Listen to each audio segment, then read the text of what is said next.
মুকুন্দপুর গ্রামে এক মেয়ে ছিল, নাম ছিল তার অতসী। ছোট্ট মেয়েটার জীবনে তার ঠাকুমা ছাড়া আর কেউ নেই। একদিন রাতে, আচ্ছা ঠাকুমা, তোমাকে একটা প্রশ্ন করব। হ্যাঁ দিদিভাই বল। আমার বাবা মা কই ঠাকুমা? তোর জন্মের সময় তোর মা মারা গেছে, তারপর তোর বাবা নিরুদ্দেশ হয়ে যায়, কারণ তোর বাবা ভাবে তোর জন্যই তোর মা মারা গেছে। তোর বাবা তোর মাকে অনেক ভালোবাসত রে, কিন্তু অভাগীর কপালে কি সেই ভালোবাসা সয়? যেদিন তোর জন্ম হলো সেদিনই এই পৃথিবীর মায়া ছেড়ে চলে গেল। তুমি দেখো ঠাকুমা, যখন আমি বড় হব তখন ঠিক বাবাকে খুঁজে বের করব। আচ্ছা, তাহলে আমার থেকে বেশি খুশি আর কেউ হবে না দিদিভাই। অনেক হয়েছে, এখন ঘুমাতো, সকালে উঠে আবার স্কুলে যেতে হবে। হ্যাঁ ঠাকুমা, ঘুমাচ্ছি। কি রে অতসী, কোথায় যাচ্ছিস? পুকুর ঘাটে যাচ্ছি ঠাকুমা, স্নান করতে। আচ্ছা বেশ বেশ, যা তাহলে। আমি এদিক দিয়ে আমার কাজগুলো শেষ করে ফেলি। ঠিক আছে ঠাকুমা।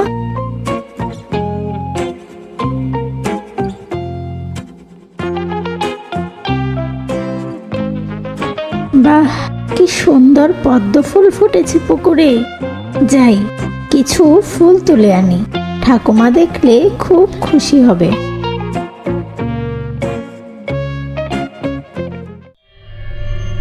কে রে তুই, আমার বাগানে ঢুকেছিস কেন? আরে, ও তো একটা বাচ্চা মেয়ে। কে তুমি? এভাবে কান্না করছো কেন? আমাকে দেখে ভয় পেও না, আমি ফুলপরি, আমি তোমাকে সাহায্য করব। আমি অতসী, স্নান করার সময় পদ্ম ফুল দেখে ফুল তুলতে গেলাম। যেই না পদ্ম ফুল স্পর্শ করলাম, অমনি আমি এখানে চলে আসলাম। আমি কোথায় এসে পড়লাম কিছু বুঝতে পারছি না। আমি বাড়ি যাব। ও আচ্ছা, এই ব্যাপার। ঠিক আছে, তুমি কান্না করো না, আমি তোমাকে তোমার বাড়িতে পৌঁছে দেব। তুমি সত্যি বলছো ফুলপরি? আমাকে বাড়ি পৌঁছে দেবে? হ্যাঁ দেব, কিন্তু আমার একটা শর্ত আছে। কি শর্ত ফুলপরি? দয়া করে তাড়াতাড়ি বলো, ওদিকে ঠাকুমা আমার জন্য চিন্তা করে হয়তো অসুস্থ হয়ে পড়েছে। একদিন এক সাধু এই বনে এসেছিল। তিনি যখন ধ্যান করছিল, আমার জন্য তার ধ্যান ভঙ্গ হয়ে যায়। তখন তিনি আমার উপর রুষ্ট হয়ে অভিশাপ দেন যে আমি কখনো জল স্পর্শ করতে পারবো না। যেই মুহূর্তে আমি জল স্পর্শ করব, তখনই আমি মারা যাব। কি বলছো এসব? তারপর কি হলো ফুলপরি? তারপর আমি তার কাছে ক্ষমা প্রার্থনা করি। তার মনে আমার প্রতি দয়া হয়। তিনি বলেন, যদি কোনোদিন কোনো বাচ্চা মেয়ে এই বনে আসে আর সে মেয়ে যদি আমাকে এই ঝর্ণা থেকে জল খাইয়ে দেয়, তাহলেই আমি এই অভিশাপ থেকে মুক্তি পাব। কারণ ছোট বাচ্চারা নিষ্পাপ থাকে। কিন্তু তিনি আবার এটাও বলেছিলেন যে মেয়েটি আমাকে জল খাওয়াবে তাতে ওর প্রাণ সংশয় হতে পারে। কিন্তু এই বনে যে বহু বছর ধরে কেউ আসে না, আমারও তৃষ্ণা মেটে না, তাই আমি জাদুর পদ্মফুল রেখে তোমাকে নিয়ে আসলাম। এখন বলো, তুমি কি রাজি আমাকে জল খাওয়াতে? তুমি কি আমার তৃষ্ণা মেটাতে সাহায্য করবে? এতে কিন্তু তোমার প্রাণও যেতে পারে। হ্যাঁ, আমি তোমাকে জল খাওয়াবো ফুলপরি। আমি নিজের প্রাণের কথা ভাবছি না। তুমি এত বছর ধরে জল খেতে পারোনি, এটা ভেবে আমার অনেক কষ্ট হচ্ছে। তাহলে জল খাইয়ে দাও তবে।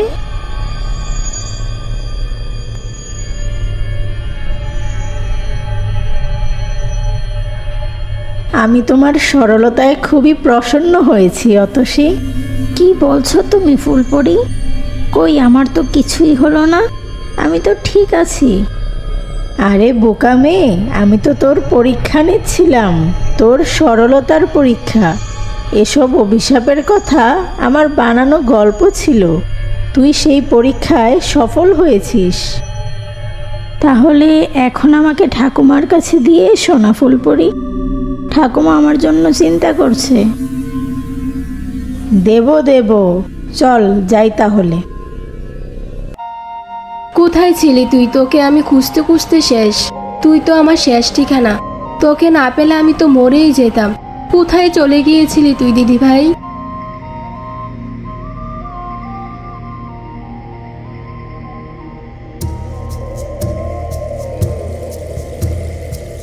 অতসী, এই কি সেই পরী?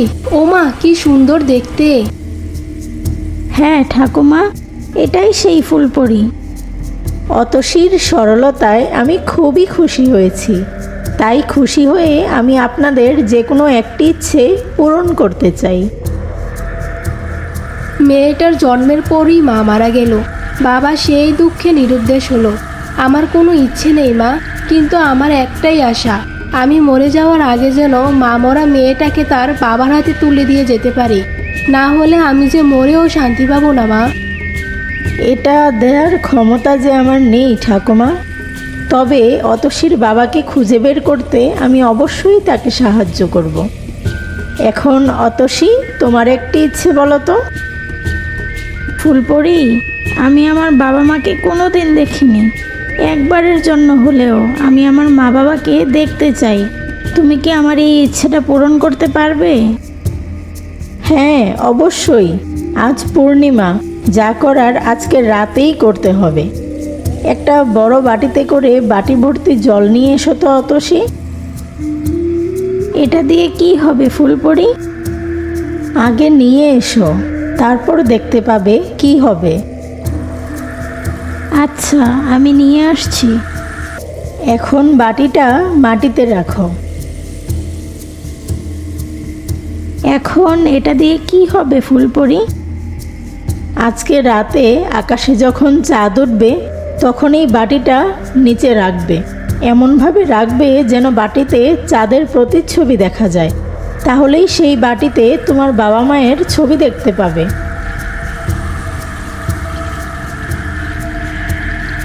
তুমি জলের মধ্যে ফুল কেন দিয়েছ? এই যে আমি এখানে ফুল দিয়ে দিলাম বাটিতে। এই ফুল আর চাঁদের প্রতিচ্ছবি একসাথে হলেই তুমি তোমার বাবা মায়ের ছবি দেখতে পাবে। যদি ফুলটা ফেলে দাও তাহলে আর ছবি দেখতে পাবে না। ঠিক আছে ফুলপরি, তুমি যেভাবে বলছো সেভাবেই করব। আমি এবার আসি তবে।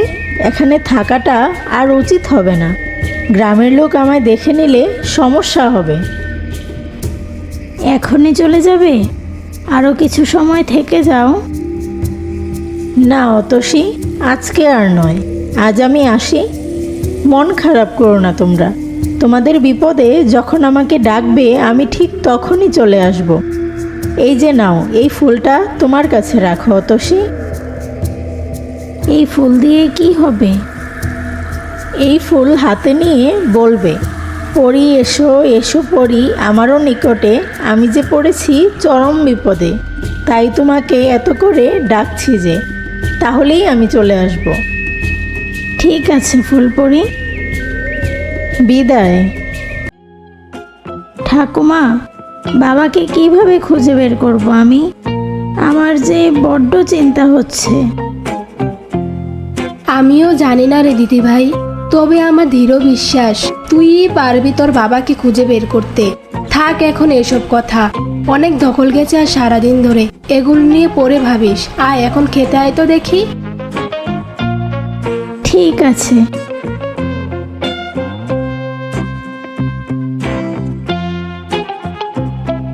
জানো ঠাকুমা, আমার না ফুলপরির কথা খুব মনে পড়ছে। ফুলপরিকে ডেকে আরেকবার বাবার কথা জিজ্ঞেস করব। সে করিস ক্ষণ, এখন খা তো। ঠিক আছে ঠাকুমা। এখন চল, ফুলপরির কথা মতো তুই তোর বাবা মাকে দেখবি। চল, আকাশে পূর্ণিমার চাঁদ উঠেছে, এখনই দেখতে পাবি। হ্যাঁ ঠাকুমা, চলো। তুমি উঠানে যাও, আমি জল ভরা বাটিটা নিয়ে আসছি। আচ্ছা বেশ, আয় তবে। ঠাকুমা দেখো, বাবা মায়ের ছবি ভেসে উঠেছে। এরাই আমার বাবা মা তো ঠাকুমা। হ্যাঁ রে দিদি ভাই, এরাই তোর বাবা মা। এই তো বাবাকে চিনে নিলাম। তুমি দেখো ঠাকুমা, এবার আমি বাবাকে ঠিক খুঁজে বের করব। তাই যেন হয়। এখন ঘুমাবি চল, অনেক রাত হয়ে গেছে। হ্যাঁ ঠাকুমা, চলো।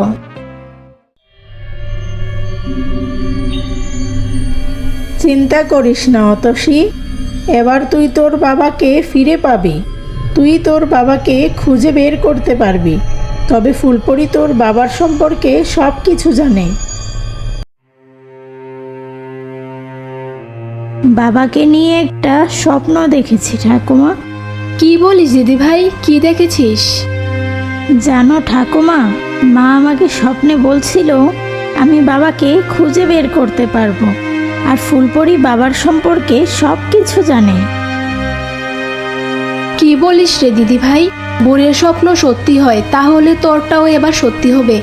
চল এখনই চল, আমরা সেই পুকুর ঘাটে যাই, গিয়ে ফুলপরীকে ডাকি। ঠিক বলেছ ঠাকুমা, চলো চলো। ফুলপরীর দেওয়া ফুলটা নিয়ে চল। হ্যাঁ, নিচ্ছি। পরি এসো এসো পরি আমারও নিকটে, আমি যে পড়েছি চরম বিপদে, তাই তোমাকে এত করে ডাকছি যে। কি হয়েছে অতসী, তোমাকে এত উতলা দেখাচ্ছে? এমন আকুতি করে আমাকে ডাকছিলে কেন?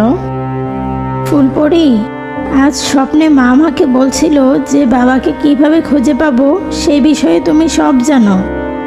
হ্যাঁ, তুমি ঠিকই দেখেছো অতসী, আমি সব জানি। তোমার বাবাকে খুঁজে বের করতে হলে তোমাকে অনেক কঠিন কঠিন পথ পাড়ি দিতে হবে। সেজন্য আমি তোমাকে পরীক্ষা করে দেখছিলাম যে তুমি তোমার বাবাকে ঠিক কতটা ভালোবাসো। আমি আমার বাবাকে অনেক ভালোবাসি ফুলপরি। আমি বাবাকে খুঁজে বের করার জন্য সব কিছু করতে রাজি। তুমি শুধু বলো কিভাবে বাবাকে খুঁজে বের করব।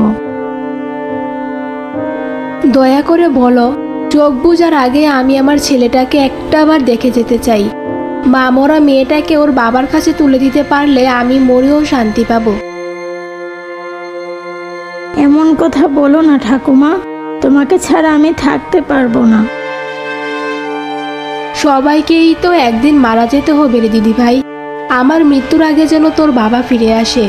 তুমি বলো ফুলপরি, কি উপায়ে আমার ছেলেটা আবার ঘরে ফিরবে? হ্যাঁ ফুলপরি, তুমি বলো, সে যতই কঠিন হোক আমি বাবাকে খুঁজে বের করবই। আচ্ছা, আমি বলছি, মন দিয়ে শোনো। শোনো অতসী, তুমি তোমার বাবাকে ভুল বোঝো না। কেন ফুলপরি? তোমার বাবা তোমাকে অনেক ভালোবাসে। তোমার বাবা চলে যাওয়াতে তোমার বাবার কোনো দোষ ছিল না। কি বলছো তুমি এসব? হ্যাঁ অতসী, তোমার বাবা সেদিন বাড়ি থেকে বের হয়ে চলে এসেছিল ঠিকই, কিন্তু পরে নিজের ভুল বুঝতে পেরে আবার বাড়ি ফিরতে চেয়েছিল, কিন্তু আর ফিরতে পারেনি। ফুলপরি, কি হয়েছিল আমার বাবার সাথে? দয়া করে বলো। সেদিন বাড়ি থেকে বের হওয়ার পর তোমার বাবা হাঁটতে হাঁটতে এক ভয়ঙ্কর গভীর জঙ্গলে চলে যায়। তারপর যখন নিজের ভুল বুঝতে পেরে বাড়ি ফিরতে যায়, তখনই জঙ্গলের ভিতরে রাক্ষসরা তোমার বাবাকে তুলে নিয়ে যায় এবং বন্দি করে রাখে। কিন্তু কেন নিয়ে গেল রাক্ষসগুলো বাবাকে? বাবার কোনো ক্ষতি করেনি তো? না, রাক্ষসরা তোমার বাবার কোনো ক্ষতি করেনি, শুধু বন্দি বানিয়ে রেখেছে এত বছর ধরে। এই রাক্ষসগুলো হচ্ছে অভিশপ্ত রাক্ষস। এক ঋষিকে তার ধ্যান ভঙ্গ করার অপরাধে এই ঋষি তাদের অভিশাপ দিয়েছিল যে পরজন্মে রাক্ষস হিসেবে জন্মগ্রহণ করবে। তারপর কি হয়েছিল? তারপর রাক্ষসরা ঋষিকে জিজ্ঞেস করেছিল যে তাহলে আমাদের মুক্তি পাওয়ার উপায় কি? তারপর ঋষি কি বলেছিল ফুলপরি? তারপর ঋষি বলল, তোদের মুক্তির একটাই উপায় রয়েছে। পূর্ণিমা তিথিতে কোনো মেয়ে যদি তার জন্মগ্রহণের সময় তার মা মারা যায় এবং সে মেয়ের যেদিন 10 বছর পূর্ণ হবে সেদিন যদি তার বাবাকে বলি দেওয়া যায়, তবেই তোদের মুক্তি মিলবে। না হলে সারা জীবন রাক্ষস হয়েই থাকতে হবে, বুঝলি? তারপর ওরা বলল, বুঝেছি, তখন থেকেই যখন তুমি জন্ম নিলে তোমার বাবাকে ওরা বন্দি করে রেখেছে। যেদিন তোমার 10 বছর বয়স হবে সেদিন তারা তোমার বাবাকে বলি দিয়ে নিজেদের মুক্ত করবে। কি বলছো ফুলপরি? তাহলে কি আমি বাবাকে বাঁচাতে পারবো না? আর কখনো বাবাকে দেখতে পারবো না? তুমি কান্না করো না অতসী, অবশ্যই তুমি তোমার বাবাকে ফিরে পাবে, কারণ একমাত্র তুমি তোমার বাবাকে বাঁচাতে পারবে। আমি শুধু এই সময়টার অপেক্ষায় ছিলাম। তোমার 10 বছর পূর্ণ হতে আর বেশি দিন সময় নেই। এর পূর্বেই যেভাবেই হোক তোমার বাবাকে উদ্ধার করতে হবে। সেজন্য আজকের দিনেই তোমাকে সবটা খুলে বললাম। এখন তোমার সময় হয়ে এসেছে তোমার বাবাকে খুঁজে বের করার। এখন আমি কিভাবে বাবাকে খুঁজে বের করব ফুলপরি? আমি তোমাকে উপায় বলে দেব, সাহায্য করব, কিন্তু তোমাকেই তোমার বাবাকে খুঁজে বের করে আনতে হবে, কারণ রাক্ষসদের সাথে লড়াই করার মতো শক্তি আমার নেই। বুঝেছি ফুলপরি, এখন আমাকে কি কি করতে হবে তুমি দয়া করে বলো। আগে আমাদের সেই জঙ্গলে যেতে হবে। সেই জঙ্গলে একটি গুহা আছে, সেখানেই রাক্ষসরা তোমার বাবাকে বন্দি করে রেখেছে। তাহলে আমরা সেখানে কিভাবে যাব? চিন্তা করো না, আমি তোমাদের নিয়ে যাব সেখানে, কিন্তু একটা কথা মনে রাখবে, ভিতরে শুধু তুমিই প্রবেশ করতে পারবে, আমরা কেউই পারবো না। কেন ফুলপরি? কারণ তোমার মধ্যে এক অলৌকিক শুভ শক্তি রয়েছে, যার কাছে সব অশুভ শক্তি হার মানে। ভিতরে প্রবেশ করলে তুমি সেটা নিজেই বুঝতে পারবে। কি বলছো এসব ফুলপরি? অলৌকিক শক্তি আছে আমার মাঝে? আমি তো কখনো বুঝিনি। তোমার জীবনের সবচেয়ে কঠিনতম সময়েই সেই শক্তির প্রকাশ ঘটবে। তোমাকে যে একটা ফুল দিয়েছিলাম সেটা সাথে আছে তো? হ্যাঁ হ্যাঁ, সে ফুল আমার সাথেই আছে ফুলপরি। বেশ, এবার চলো তবে। এটাই বুঝি সেই গুহা ফুলপরি? এখানেই কি আমার বাবাকে আটকে রেখেছে রাক্ষসগুলো?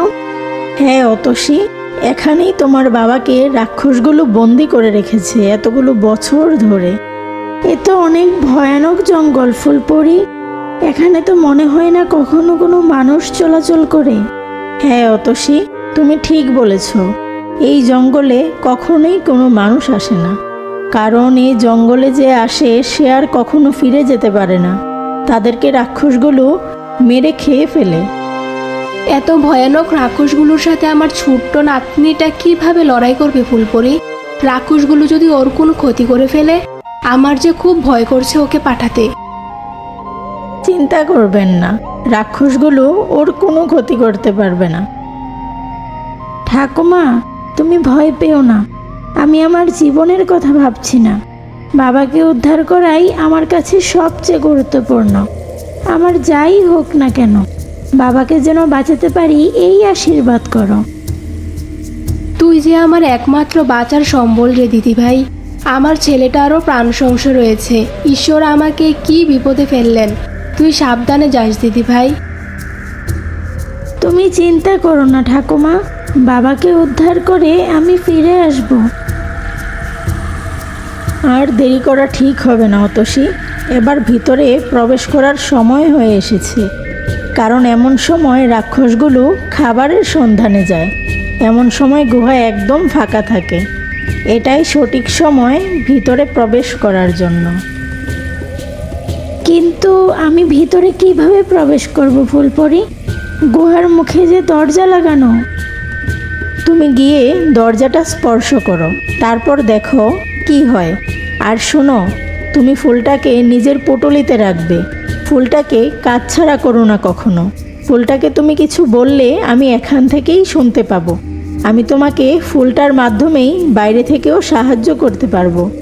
মনে রেখো, যে কোনো বিপদে ফুলটাই তোমার রক্ষা কবচ হবে। ঠিক আছে ফুলপরি, আমি যাচ্ছি তবে। ঠাকুমা, আমি যাচ্ছি।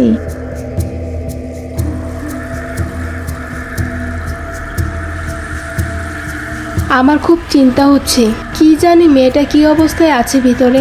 মেয়েটাকে একা পাঠানো ঠিক হয়নি। আপনি এত চিন্তা করবেন না ঠাকুমা, রাক্ষসরা অতসীর কোনো ক্ষতি করতে পারবে না।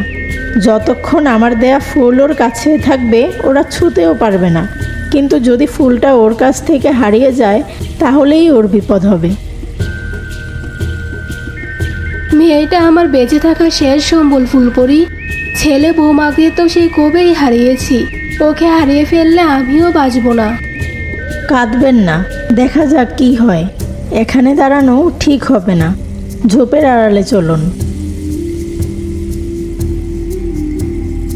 ভিতরে তো অনেক অন্ধকার, কিভাবে খুঁজে বের করব আমি বাবাকে? ভিতরে তো আমি কিছুই দেখতে পাচ্ছি না।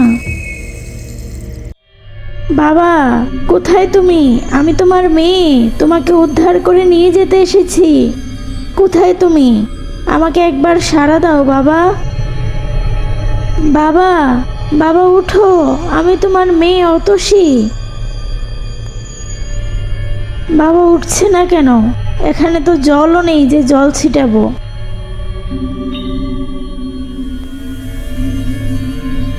তুমি কে মা? তুমি এখানে কিভাবে আসলে? সেসব কথা না হয় পরে জানবেন, এখন আমাদের এখান থেকে পালাতে হবে। রাক্ষসগুলো চলে আসলে আমরা আর এখান থেকে পালাতে পারবো না। ঠিক বলেছ মা, আমাদের শীঘ্রই এখান থেকে পালাতে হবে। চলুন চলুন, তাড়াতাড়ি চলুন। হ্যাঁ চলো। রাক্ষসগুলো চলে এসেছে বাবা, এখন এখান থেকে কিভাবে পালাবো বাবা? তুমি আমাকে কি বলে ডাকলে মা? না, এখনই বাবাকে কিচ্ছুটি বলা যাবে না। মাত্রই গান ফিরেছে, এখন কোনো সত্যি বলা ঠিক হবে না। কেন? আমি তো আপনার মেয়ের মতো, আমি কি আপনাকে বাবা বলে ডাকতে পারি না? হ্যাঁ হ্যাঁ মা, অবশ্যই পারো। এখন এখানটিতে চুপটি করে ঘাপটি মেরে বসে থাকো বাবা, রাক্ষসগুলো আসছে। ঠিক আছে। এ কি? কোথায় গেল মানুষটা? একে তো মায়ার ঘুমে ডুবিয়ে রেখেছিলাম এত বছর যাবত, তবে ঘুম ভাঙলো কিভাবে? আরে গেলই বা কোথায়? তবে কি এখানে কেউ এসেছিল যে মানুষটার ঘুম ভাঙিয়েছে? এরা কি পালিয়ে গেল? কিন্তু তা কি করে সম্ভব? এই দরজা খোলার সামর্থ্য কোনো সাধারণ মানুষের নেই। কোথায় গেল? কোথায় গেল মানুষটা? একবার খুঁজে পাই, এখনই আমি তার গর্দান নেব। কি করা যায় এখন? একটা কাজ করি, ফুলটা বের করে ফুলপরির থেকে জেনে নেই এখন আমাকে কি করতে হবে। ফুলপরি তো আমাকে একটা কথা বলেছিল, বিপদে পড়লে যেন এই ফুলটা নিয়ে আমি তাকে ডাকি। ফুলটাই আমার রক্ষা কবচ। হ্যাঁ হ্যাঁ, ফুলটাই আমাকে এই বিপদ থেকে উদ্ধার হওয়ার পথ দেখাবে। পরি এসো এসো পরি আমারও নিকটে, আমি যে পড়েছি চরম বিপদে, তাই তোমাকে এত করে ডাকছে যে। আরে ঠাকুমা, অতসী আমায় ডাকছে, নিশ্চয়ই তারা কোনো বিপদে পড়েছে। আমার ছেলে আর নাতনিকে তবে জীবিত ফিরবে না। তুমি আমার নাতনিকে সাহায্য করো ফুলপরি।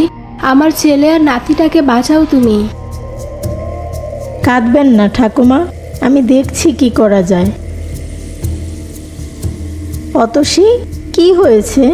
তোমরা কি কোনো বিপদে পড়েছ? রাক্ষসগুলো তো ভিতরে ঢুকে গেছে। হ্যাঁ ফুলপরি, এখন কি করব? কিভাবে ওদের সাথে লড়াই করব আমি তো কিছুই জানি না, তাই তোমাকে ডাকলাম। তুমি কোনো উপায় বলে দাও দয়া করে।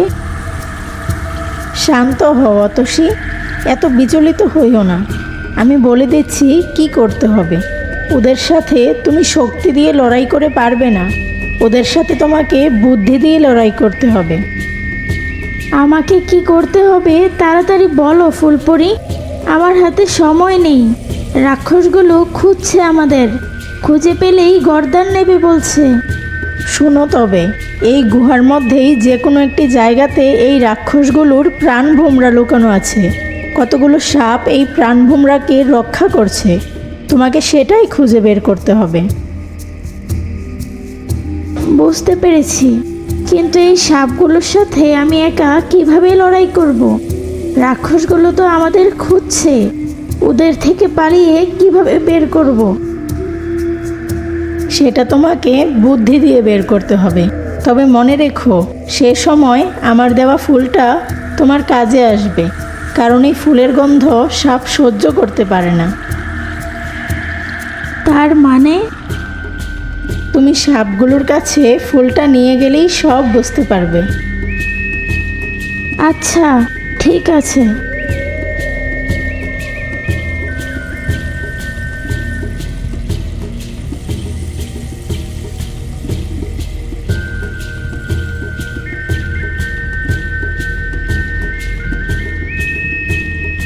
কিভাবে কি করব কিছুই তো বুঝতে পারছি না।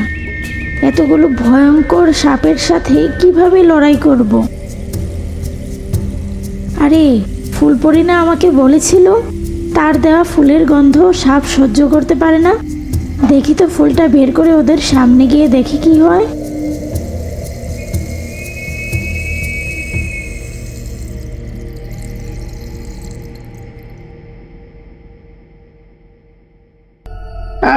এ কি, আমার নিঃশ্বাস নিতে কষ্ট হচ্ছে কেন?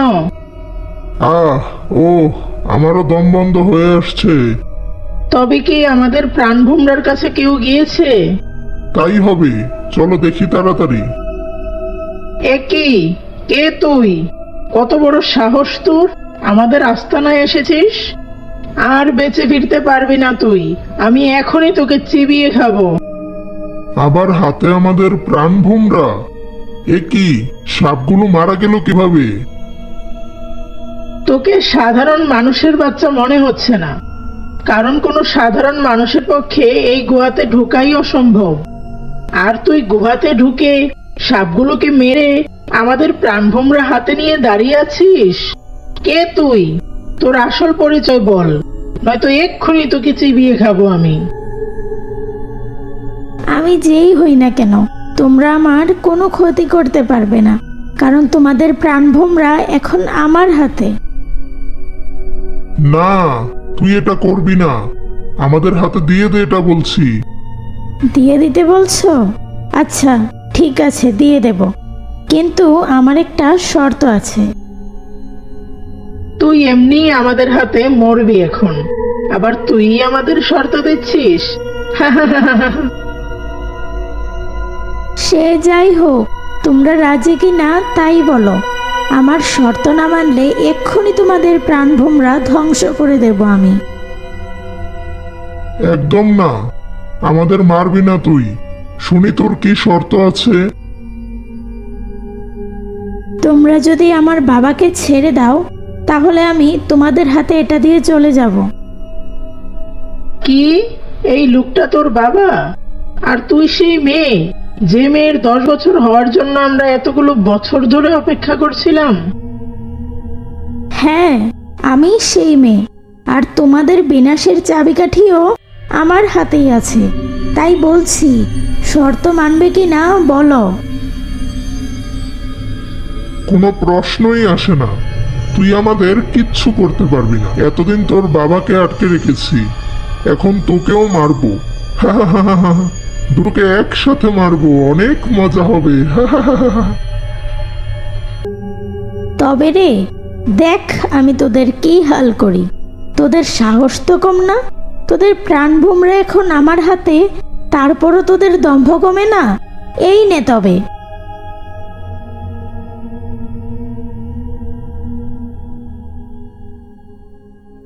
না, এ কি, এমন লাগছে কেন? মনে হচ্ছে কেউ গলা চেপে ধরে আছে। আর পারছি না। না, আমি মরতে পারি না, এ হতে পারে না।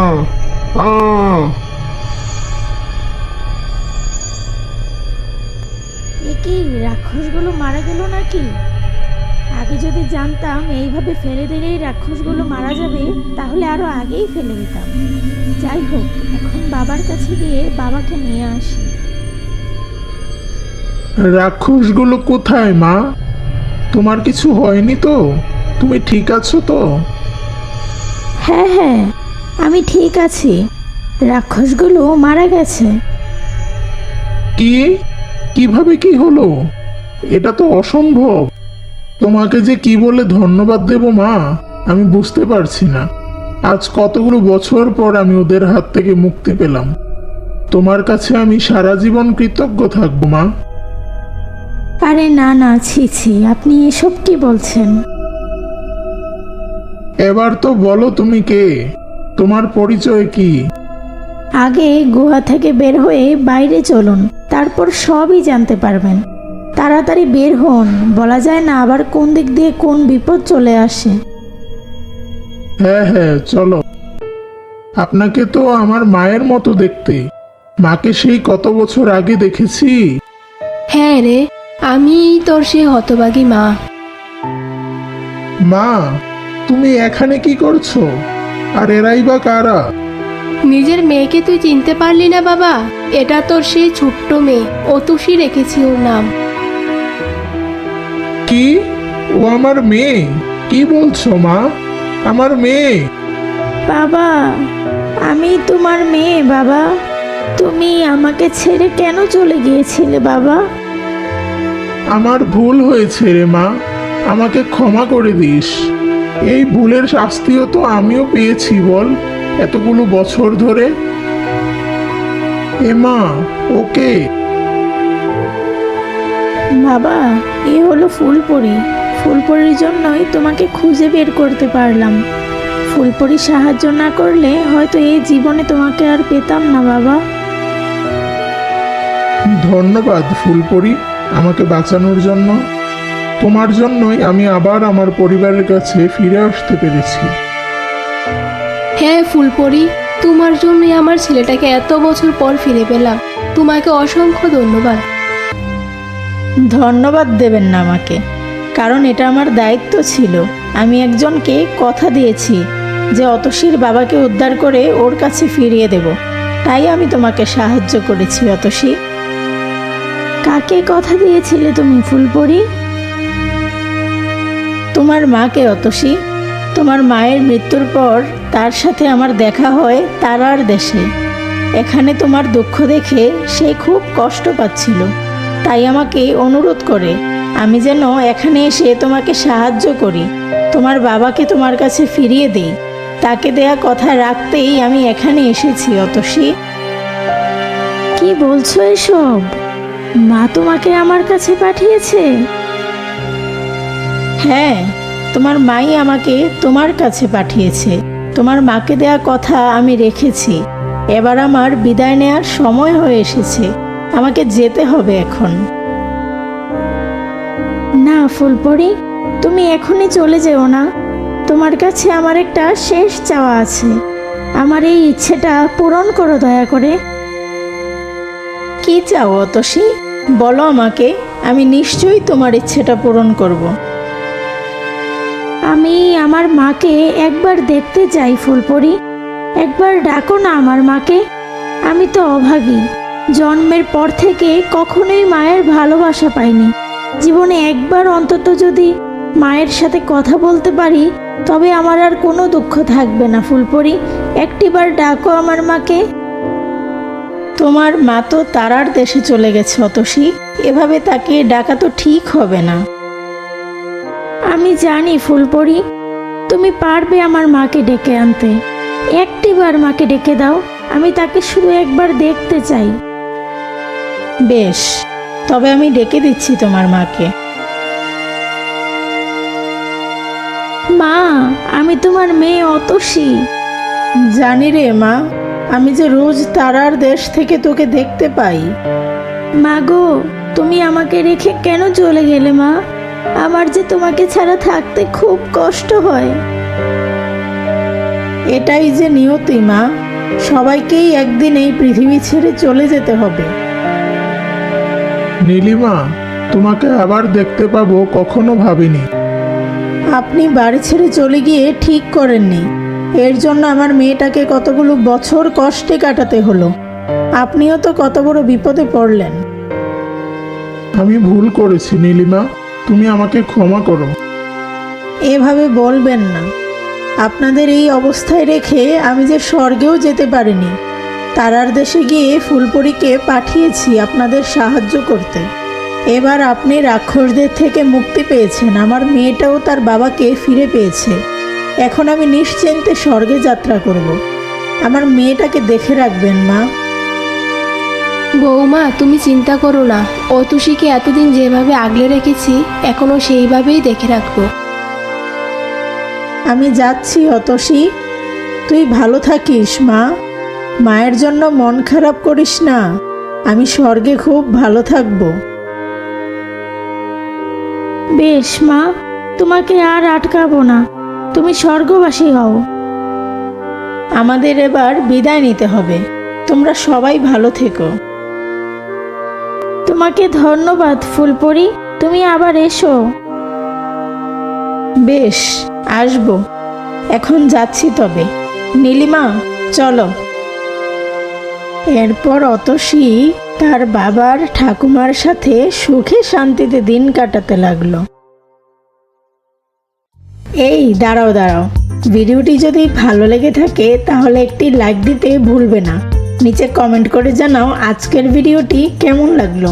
আর সাবস্ক্রাইব না করলে কিন্তু পরের ভিডিও মিস করে ফেলবে। তাই এমন আরও মজার মজার ভিডিও পেতে এখনই চ্যানেলটি সাবস্ক্রাইব করে পাশে থাকা বেল আইকনটি ক্লিক করে রাখো। ধন্যবাদ সাথে থাকার জন্য।